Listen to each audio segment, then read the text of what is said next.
Okay, we're live. Well, we gotta kill the music. Ah, they kill the music. Ah, you can't hear no music now. Okay. Sorry. Gotta make sure we don't get ourselves in trouble.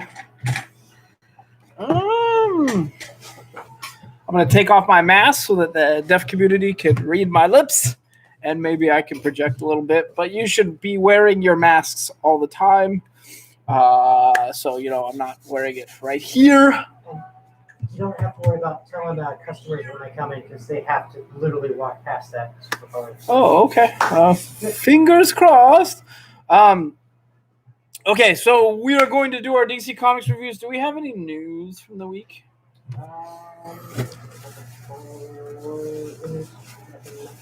Masks make my nose feel weird.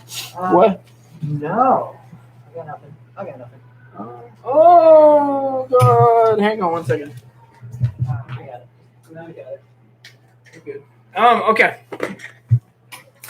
I can't think of any news this week. Didn't everything get pushed back, Marvel, movie-wise? We already knew that, though. Yeah, we knew that. Yeah, we knew everything got pushed back. The Boys this week has one of my favorite characters from the comics in it. Unfortunately, it feels like they used him as a throwaway joke. It's kind of sad. But it was great. It was great. And we're edging towards... If you read the comics, eventually what's going to happen to the team. We're edging towards that. And I'm pretty excited. I mean, I knew the second that they had the one book labeled We Gotta Go Now, or the one episode labeled We Gotta Go Now. Yeah, I was like, oh, we're moving towards it. It's going to happen. So super happy. Okay, so that's been good. What else? Other media? Can't think of much else. I'm still waiting for that. Your what? Marvel's game still sucks. Yeah, Marvel's game sucks, but the Avengers game, yeah, it's terrible. It's garbage. I can't wait for Dune, which is next month. It's next month, right? Yeah. No, month after next, because October. We're almost to October. It feels like October already. The Animal Crossing update's dropping, and I'm all types of excited. Because we're going to get pumpkins to grow. I'm going to farm an Animal Crossing. Okay. So let's talk about the book that everybody who's a DC fan is going to be talking about this week. Hey, what's up, Bo? And that is... Three Jokers. Batman, Three Jokers, and this is issue number 2. We saw in issue number 1, we can finally discuss what happened in issue number 1. It was great. They covered the origin of all 3 origins of the Joker, which is the criminal, the comedian, and the judge. The judge? I didn't get to read it. The criminal, the comedian, and something. Maybe I'm confused. But all 3 of them are there. All of them are assembled. It's nobody really knows quite who the leader is. They sort of consider one of them kind of the leader. Meanwhile, they've been going on crime sprees and turning other people into Jokers. And the whole reason was because they were trying to assemble 3 people who are notorious for having traumatic backgrounds from Joker. And the 3 people are Batman, Jason Todd, Red Hood, and of course... Barbara Gordon. So what's up, Gray Man? So they assemble all 3 of them, and then Batman splits off, and it's Barbara Gordon and Red Hood with the comedian. I think it is. Is it the comedian? No, the comedian is the second one. It's was it the criminal? Well, whatever. One of them. They were in a room with one of them. And they were referencing like old stuff, so maybe he was the first Joker and stuff like that. And Jason Todd, no joke, pulls out a gun, goes to shoot him. Barbara Gordon throws a batarang and misses, and Jason Todd puts a bullet in his head. And so, yeah, we saw the death of one of the Jokers at the hands of Jason Todd, which it makes perfect sense. I'm sorry, it makes perfect sense. If you push Jason Todd too far, he's going to put a bullet in your head, and he's going to do what Batman can't do. And it makes perfect sense. So it played out exactly how I, as a Red Hood fan, wanted it to play out. And he even called out Barbara Gordon and said, when's the last time you missed? And she got pissed and left. And that was, of course, we get a phone call during our live stream. Why wouldn't we? And that was the end of the issue number one. So it was a hell of an opener. It was an amazing opener. And everyone who bought the book was gushing about the book. And people who didn't get the book were calling, trying to get the book. So it was all types of awesome. Now, issue number two is great. It's good. I've read it. It's amazing. It picks up right where the first one left off. However, not as mind-blowing as the first one. It is setting the stage for something big. You know, it's Jeff Johns, and he's just slowly pulling back the curtain. So, yeah, issue number two, the weakest of the two. Probably issue number three is going to be the mind-blowing one because it's Jeff Johns' way. So we'll have to wait and see, but I will say that this one's good. It's good. The art is amazing. I mean, you know, Jason Fabok does not dial it in ever. And Jeff Johns' writing, also awesome. So you will not be disappointed with this issue. I'm just saying it's the weaker of the two so far. It's not as good as the first one. The first one was just mind-blowing. And yeah, so good, must buy if you're a DC fan, must buy. You must buy it somewhere because I think we're sold out.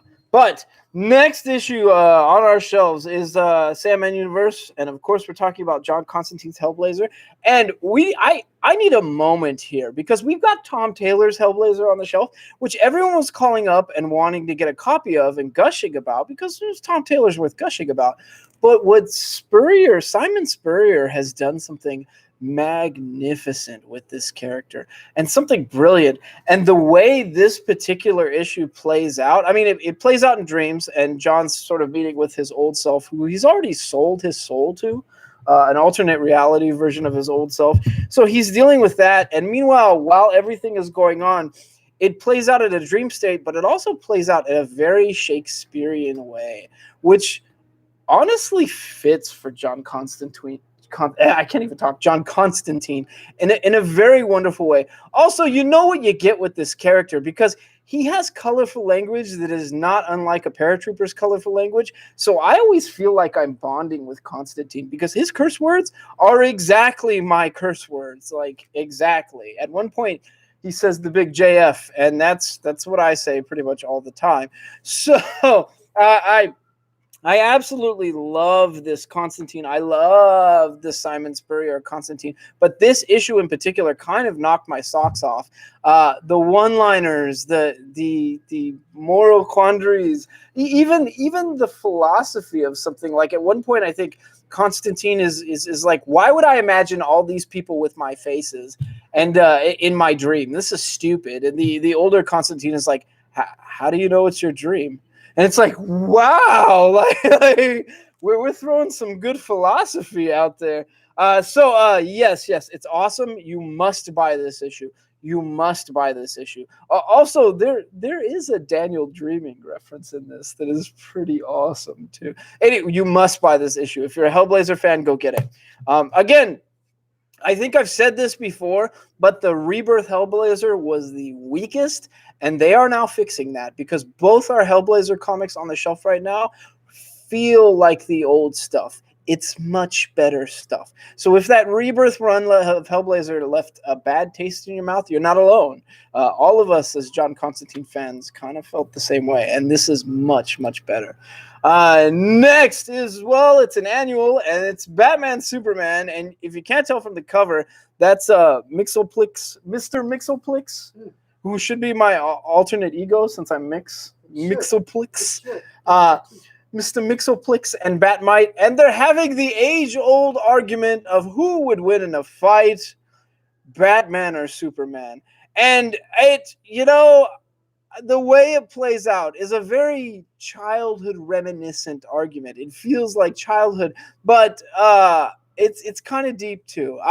But again, I have not had a bad time with this Batman Superman run. I haven't complained once. Not one single time. Again, this is just the same thing. Great writing, great art, nothing to complain about. Really, you will not be disappointed if you are a Batman Superman fan. Pick this up. It's great. The Collector. You know what? Your Three Jokers review was spot on. Issue 1 was killer, and Issue 2 was good, but didn't live up or surpass Issue 1. Yep, it's true. It's true. So next we have, oh man, are you guys in for a treat this week? And we knew it was going to be good. This copy is warped, which is why I'm reviewing it. If you can't tell, it's a little warped. It's like the only damage we've gotten from Lunar. Yeah, There's like like one. 2 books that we've had damaged. All our whole shipment. It's wild. But this is Batman, the Joker Warzone, and this is a dangerous collection of stories from the Gotham Warzone. And that's what I would call it, a dangerous collection of stories. It was awesome. The art was, well, it's several artists, so you get stuff all over the board. And actually, the weakest art, in my opinion, was a story that centered around Clown Hunter, who is the current Mohawk-wearing batarang tied to a bat-wielding badass in Gotham right now fighting clowns. And I actually love that character. He really reminds me of my old roommate from the army, Kevin Lipscomb. Yeah, Lippy. And so I love that character. Love that character. And I hope they keep tapping into him. He feels like another Red Hood in a lot of ways, and that's part of why I like him. But so that story, that had the weakest art, and yet the story was so good, so I loved it. The first story, however, knocked my socks off. And if you pick this up, you're going to see why. It's inevitably a confrontation between Bane and Joker. And, you know, Bane had the City of Bane, which, in my opinion, was one of the best, like brawls that I've ever seen Batman get into. And I know a lot of people don't like Tom King, but I loved it. So it's Joker confronting Bane after his failed attempt. And wow, the exchange is so good. The dialogue is so good. It just feels perfect. And so, yeah, that one really kind of blew my mind. The other stories are good too. One of them is setting the stage for something in the future, and one of them revolves around Lucius Fox trying to decide what he should do with all this money that has been stolen back from Catwoman and given to him. And, you know, it was given to him. Like she could have put it back in Bruce Wayne's account, but she didn't. There was a reason for that. There's a reason it was given to the Fox family. So part of that puzzle, you're going to have to get this issue to find out. It's great. It's awesome. If you're a Batman fan, I don't think you'd be disappointed at all with that. And it's setting the stage for, well, a lot of stuff. Next is, oh man, yeah, Joker Bane story was chilling. I agree. It was awesome.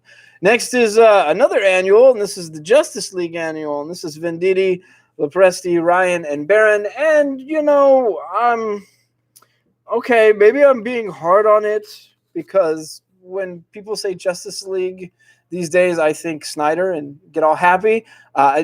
Scott Snyder, not Zack Snyder. Let's just clarify that. I think Scott Snyder and get all happy, and I don't much bond with Venditti's Justice League. It's not that I don't like Venditti. It's just that, well, what did he open with, like, recently? It was the Eradicator. Oh, God, Cyborg Superman. No, it wasn't Cyborg Superman. It was the Eradicator. Metropolis Kid. That's what I'm thinking of. Yeah. I don't like that character. And he opened with that. And, wow, this is the Justice League Annual. And you'll see. The groan there kind of says it all. It was okay. It was okay at best. If you need more Justice League in your life, you're a Justice League fan, you will probably have a good time with this. If you're anyone else, I don't think pick up the annual and start with this. Go back and read some of the Scott Snyder stuff before this. But yeah, it's okay. Another book that I'm super critical of, and you know, I've had an okay time with, but not the best time. But I do recall I was talking to Fanboy Planet, and they, at least Rick, really liked this book. Legion of Superheroes, issue number 9. And one thing I will say about this issue is the cover is kind of awesome. It has like all the members, well, not all, but a good portion of them with like their own covers, like White Witch and Saturn Girl and Computo and like all these kind of cool characters. So the cover alone is, in my opinion, worth picking up this book. It's kind of amazing.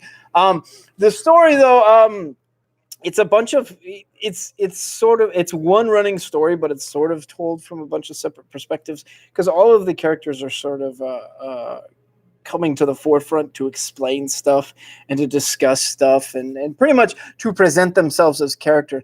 My problem with the Legion of Superheroes is that I'm not invested in any of them. Any of them. There's Superboy. I'm invested in him. The Golden Lantern. A Gold Lantern is cool as hell, and I'm kind of interested in him. And then Saturn Girl, and that's it. That's all I care about. That's where I draw the line with this book, and it's weird. Like, especially in this issue, they're all sort of jockeying for my attention, and I don't really care. The one I'm kind of interested in is Triplicate Girl, because she seems sort of like a hive mind, and I'm not entirely sure that's not what she is. But keep in mind, I've never been into the Legion of superhero stuff, so maybe that's why it's sort of wasted on me. I just wind up reading it and feel it a little bit lost most of the time. So again, maybe not a good jumping off point, but if this run hasn't been going on so long that you can't go back to the beginning and pick up some of the earlier books, and we've got a lot of them. So if you feel like you need some of this 3,000 year DC stuff, we've got it, and it's pretty good.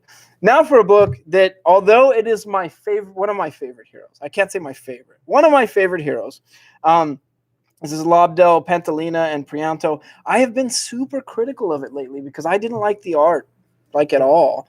And I also didn't like a lot of the story for a while there. This is Red Hood Outlaw, and this is issue number 49. Now, let's just go over this real fast. One, I didn't like the art. I have not bonded with this artist that's on the, I shouldn't say new artist. He's not a new artist, but this artist that's on the project, I haven't really bonded with his work.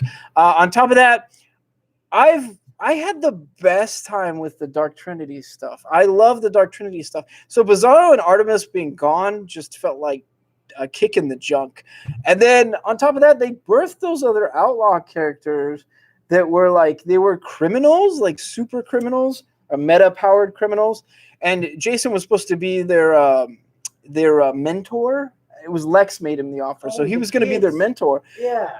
And then they just shelved him. And I don't even think they ever explained what happened to him. There was no resolution. It was just like, Bizarro and Artemis are back. Peace. And maybe I missed an issue, but I completely never got any resolution on those characters. So this one picks up where they're in the Hall of something or other, the Hall of MC Escher's Dream. You know, he meets another version of himself with his old team, which is Starfire Arsenal. And you know, they've got to save Bizarro, who's been trapped in Trigon's realm. And I will say that the way this ended, if you can't tell, Bizarro is on a throne. So he might have won something, is all I'm gonna say. You can see it on the cover. It's wild. I mean, it kind of changes a lot of the DC landscape. But when you told me about it, I was like, yeah, what? I was floored. I was floored. So that reason alone, in my opinion, is worth buying this issue. As far as, like, I mean, the stories, it's not particularly my jam right now, and the art is not particularly my jam right now. So although I'm buying all these Red Hood Outlaw issues, they're not my favorite comic on the shelf, and pretty far from it. There have been times where I've actually sat back and wondered if I should stop my subscription, because I have more fun seeing him pop up in other books than I do reading this book, which is the same issue I had with the Red Lanterns comic a few years back. I was like, I love Red Lanterns. Not having the best time with this book. So this issue in particular, better than the rest. Not a good jumping off point, but better than the rest. So if you've been reading Red Hood, you'll probably read this and you have a good time with it. But yeah, there you go. There's my take. Now for a book that was honestly amazing in so many ways. Amazing. And it's hard to talk about without spoiling it. But this is Multiverse's End. This is Death Metal Multiverse's End. Perpetua has put antennas into all of these different parts of the multiverse, universes. And meanwhile, she's tapping all that crisis energy. And if they don't shut down the antennas, then they're already doomed. And there's not a lot of worlds left at this point. So currently, this picks up on Earth 3. The Crime Syndicate. And of all things, the crime syndicate, like, that should be the world that falls first because it's the crime syndicate. Closest to the dark. Yeah, yeah. But I can't talk too much about it without spoiling it. But I will say that Owlman's got a problem, in that he is the dark mirror representation of Batman. And he's got issues. Anytime there is somebody else who claims to be the dark mirror representation of Batman. So if you know anything about the Dark Knight's Metal series, you'll know what this means and where this goes. And the turns it takes are amazing. But one of the more important things about this issue that we need to talk on is that there is a long-standing like discussion in the comics community that Batman is already overpowered. He's already overpowered by default. Yes, he doesn't have superpowers. Yes, we all know that. But he is the smartest detective on Earth. And on top of that, like, escape artist, he's just an absolute badass. He has a gadget for everything. He's OP. Anytime you put a power ring on his finger, you're like tripling OP or multiplying it by multiply.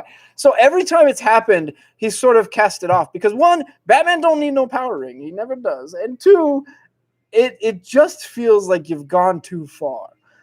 And so they had sort of addressed that. We get a very rainbow-esque team of Batman. And yeah, it's exactly as cheesy as you expect it to be. They went there with that, too. They went there with it. And the best part is the way the book wraps up is that they even point out that that's just weak writing. And I loved it.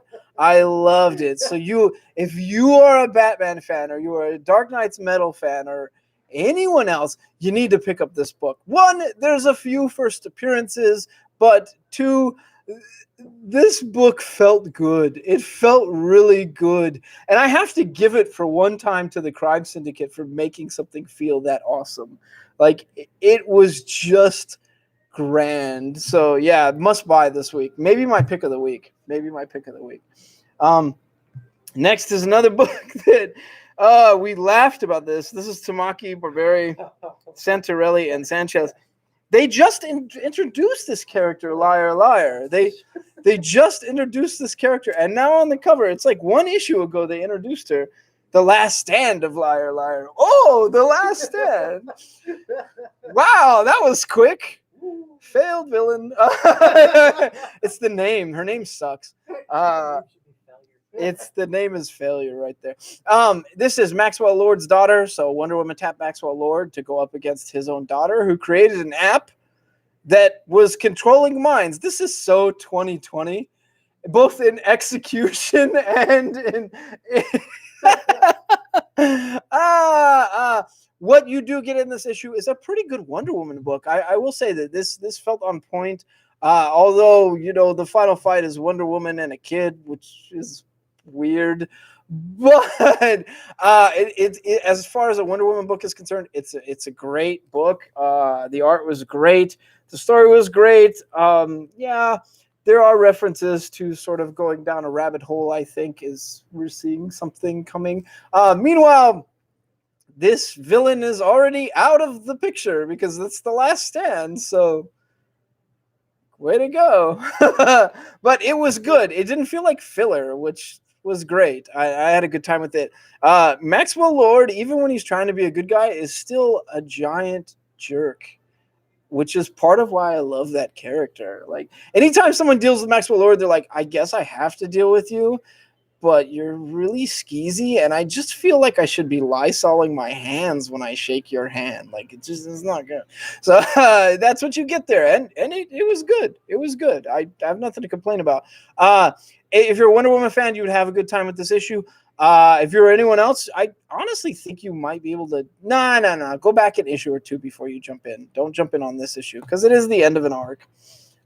Next book we're going to talk about is an exclusive movie tie-in, and that is Wonder Woman 84, Muse and Mayhem.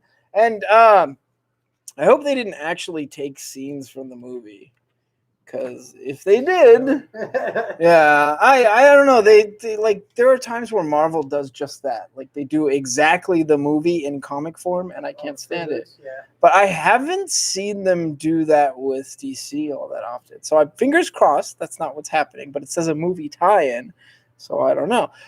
Was it good? Yeah, it was pretty good. I had a good time with it. It's the art was great. Honestly, it felt just as fun as I want a Wonder Woman book to be. And the first story, the art's okay. It's pretty good. Is what I'm saying. Pretty good.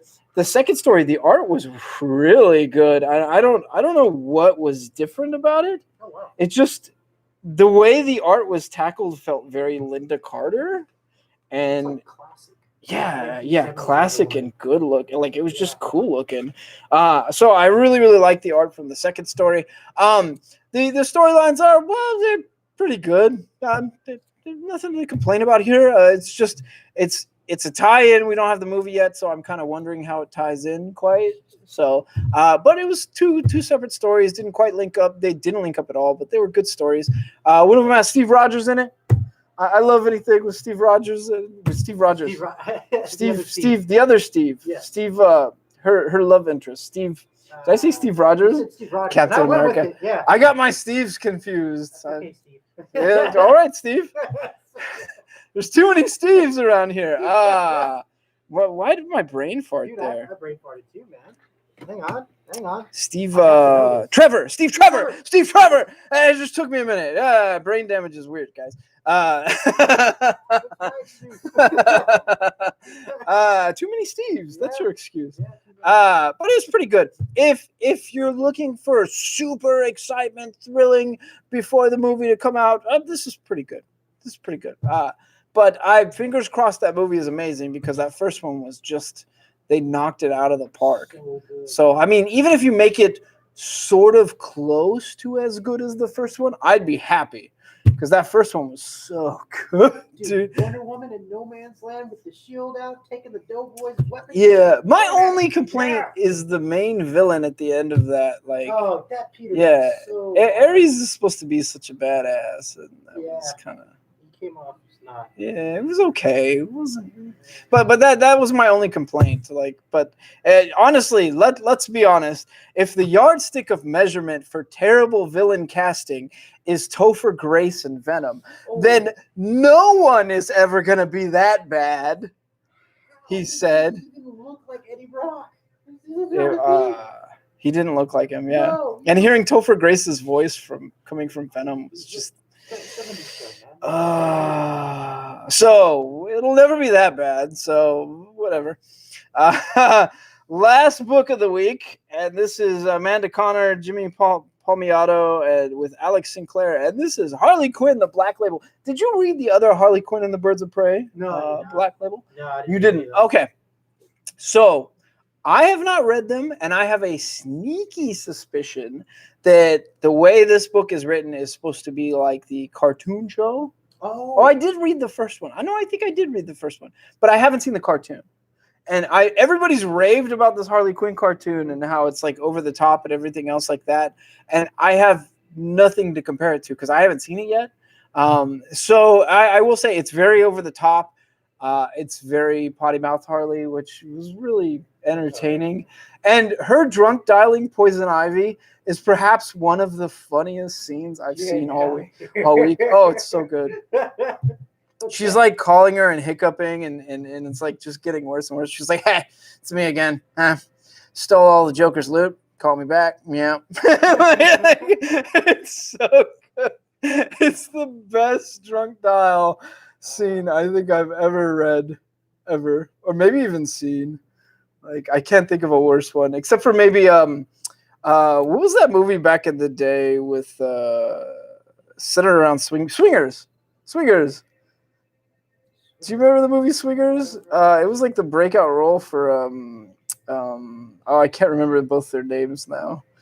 Yeah. It was like a bunch of guys going to like swing clubs in LA, and one of them was getting over his relationship, and he kept like talking about like his ex to like gals that he was trying to date. Oh man. Yeah. He gets someone's number and then he calls them like I don't know, like 2 hours later and like leaves a message. And then he just keeps calling and it just keeps getting progressively worse in the answer machine. Eventually she's like, don't ever call me again. That dial scene, that was probably on point with this, but this one was pretty damn hysterical. So it was good. It was good. So Harley Quinn Black Label, for that scene alone, it's totally worth buying this. You have to really sort of have a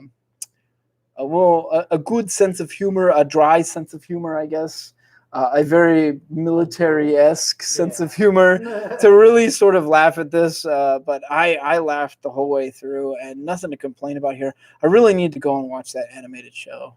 Dude, yes. Yeah, everybody tells me. I gave you my password, man. Don't say that on stream. You didn't give me no password. Yeah, no. You hear that, Warner Brothers? Yeah, no. Hi, Coyote. Anyways, so that's our DC show for this week. We will be back tomorrow with Marvel because Marvel didn't show up except for one package. Can we show that box? Let's take a look at this box. Look at this box that Diamond has sent us. Pretty sure it got popped open already. What could have happened? Is it damaged? I wonder. It is a mystery. Of course it's damaged. Diamond sent us a box. I'm confident this thing popped open. Every box they've sent us in like the last 2 months has been damaged, at least one of them. And meanwhile, Lunar, we've had 2 comics.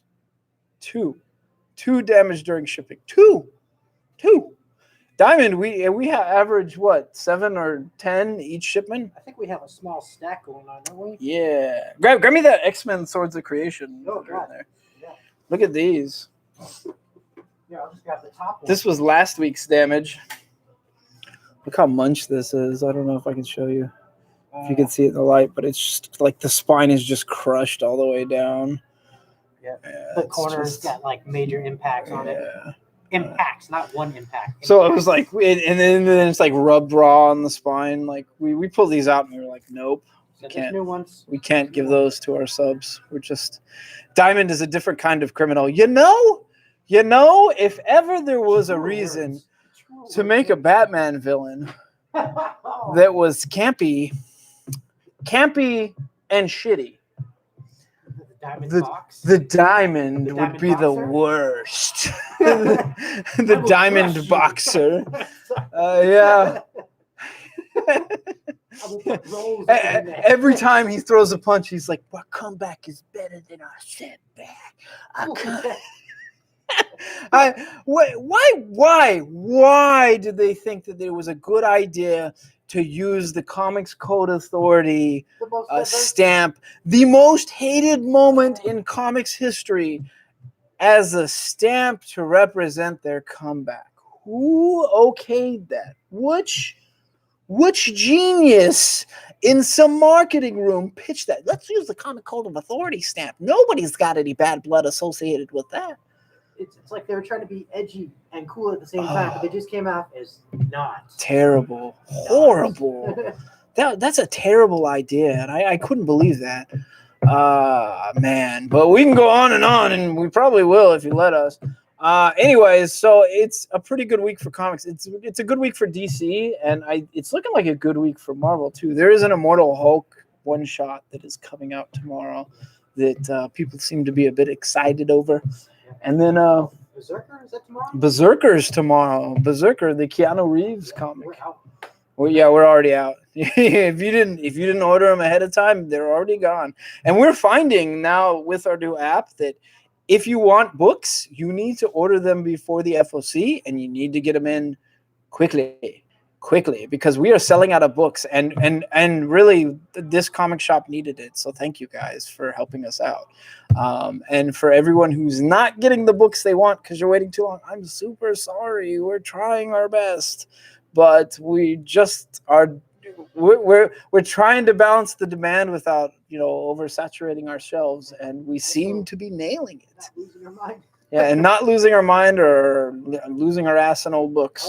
Let's bring everyone up to speed about what just happened in the mall. What just happened in the mall? We just lost the Disney store, Swarovski's, and Zoom In. Oh yeah, we lost 3 stores. And Burlington. Zoom In. Oh, Burlington's gone too? Burlington's going. Zoom In, Burlington, Disney Store, and what's the other one? Swarovski's the crystal. Yeah. So if you come to New Park Mall right now, guess what? It's the comic shop mall because that's all that's here. Yeah. Oh, we got. There's like 3 other stores, but if you want pop culture here, if you want pop culture at New Park Mall, you can go to Pop or the Pop store, S&A Pop store, or you can come to us. Because if you're going to Hot Topic for culture, you're wrong. You're wrong. But yeah, that's all I'm gonna say. It seems like we are the pop culture of New Park Mall. Hooray! All right. I can't think of worse fates. The cynicism and sarcasm is waist deep. So DC Comics this week were dope. Marvel Comics should be dope. Expect our reviews this time tomorrow, maybe 5 o'clock, because Marvel usually takes a little bit longer to sort of push our reviews through. And then watch our Twitch for gaming streams. I'm going to be gaming tonight, I think. Maybe. What are you going to be gaming on? Either that new Hades game, which is amazing. Oh my God. If you get a chance to play Hades, play that damn game. Or Animal Crossing, because the new update's coming and I got to prepare my farm that I'm going to be farming pumpkins for all month.